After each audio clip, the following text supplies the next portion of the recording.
Hello students, हम लोग को क्वेश्चन में दे रखा है, एक ग्राफ दे रखा है, उसमें दो कोऑर्डिनेट्स हैं ए एंड बी करके। हमें बताना है कि सीरीज एंड पैरेलल कॉम्बिनेशन किस पॉइंट के लिए, ए के लिए या बी के लिए। उसके लिए हम लोग क्या करते हैं, पहले तो ग्राफ को थोड़ा सा देख लेते हैं। हमारा एक्स एक्सिस में करंट बना है, वाई एक्सिस में पोटेंशियल बना है। इस डायरेक्शन में करंट इंक्रीज़ हो रहा है और पोटेंशियल इस डायरेक्शन में इंक्रीज़ हो रहा है। अब हम क्या करेंगे, यहाँ से कुछ लाइनें खींच लेते हैं। इससे हमें समझने में आसानी होगी कि करंट किस में ज़्यादा, वोल्टेज किस में ज़्यादा है। अगर ए की बात करें, ए में देखो बी का वोल्टेज आ रहा है यहाँ पे, ए का वोल्टेज ऊपर आ रहा है यानी बी से ज़्यादा है, तो हम कह सकते हैं ए वोल्टेज ज़्यादा है, तो हम उसके लिए कैपिटल वी लिख लेते हैं। और करंट की बी में क्या वोल्टेज कम है, तो हम स्मॉल वी बना लेते हैं।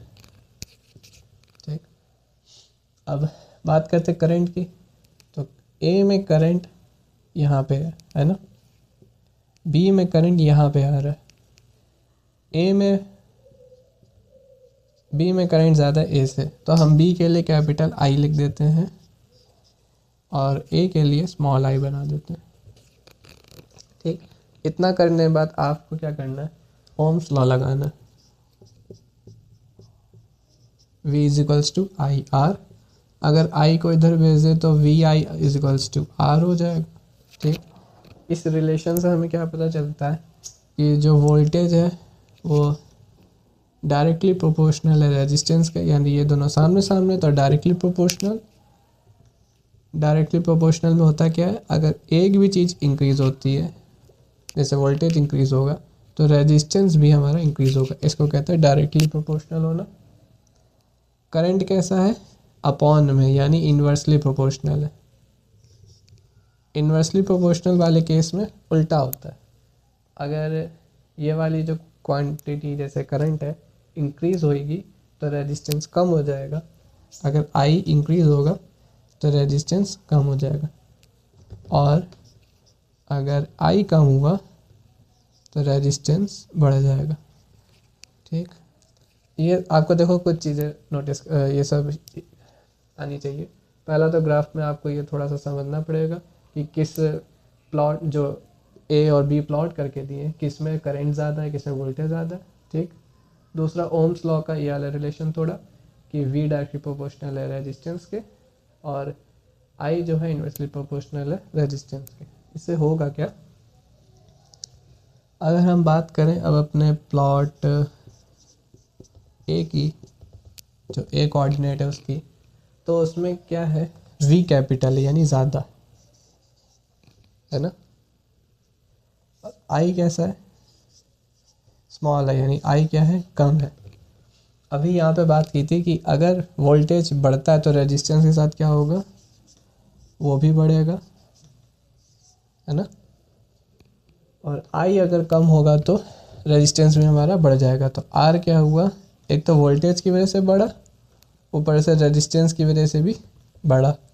सॉरी आर जो है वोल्टेज की वजह से भी बढ़ा और करंट की वजह से भी बढ़ा। तो आर यहाँ पे हमारा क्या है, ज़्यादा, रेजिस्टेंस यहाँ पे आ रहा है, ज़्यादा आ रहा है। ठीक, अब प्लॉट बी की बात करते हैं। बी में हमें वोल्टेज दे रखा है स्मॉल वी, करंट दे रखा है कैपिटल आई। ठीक, वोल्टेज कम है तो नीचे की तरफ एरो बना देते हैं, करंट ज़्यादा है ऊपर। पहले इसकी बात करते हैं, वोल्टेज जब कम होता है तो रेजिस्टेंस भी क्या हो जाता है, कम हो जाएगा। डायरेक्टली प्रोपोर्शनल है, अगर वोल्टेज बढ़ा तो रेजिस्टेंस बढ़ा, वोल्टेज कम हो तो रेजिस्टेंस कम हो जाएगा। तो रेजिस्टेंस क्या हो गया, कम हो गया।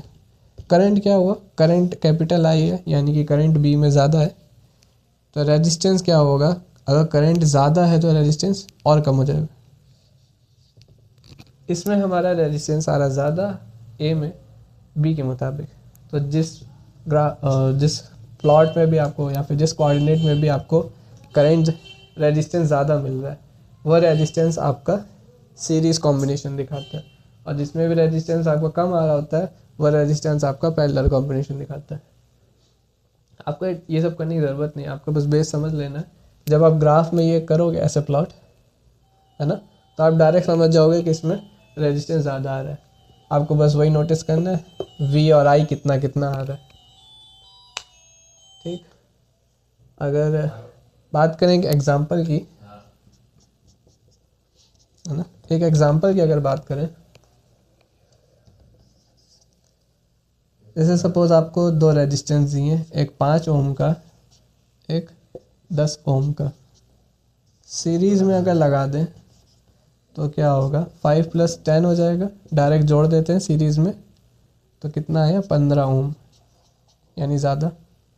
और अगर पैरेलल कॉम्बिनेशन की बात करें तो 1/5 + 1/10 इज इक्वल्स टू, एलसीएम लेंगे 10 या 2 + 1 3/10,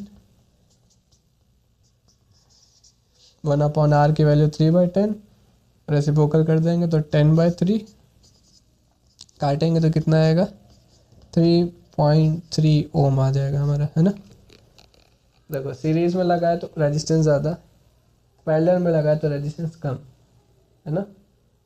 और इसमें हमारा रेजिस्टेंस इसमें ज़्यादा आया है और इसमें क्या आया, कम आया है इस वाले में।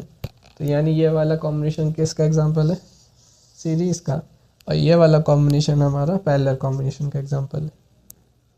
बस इतना ही।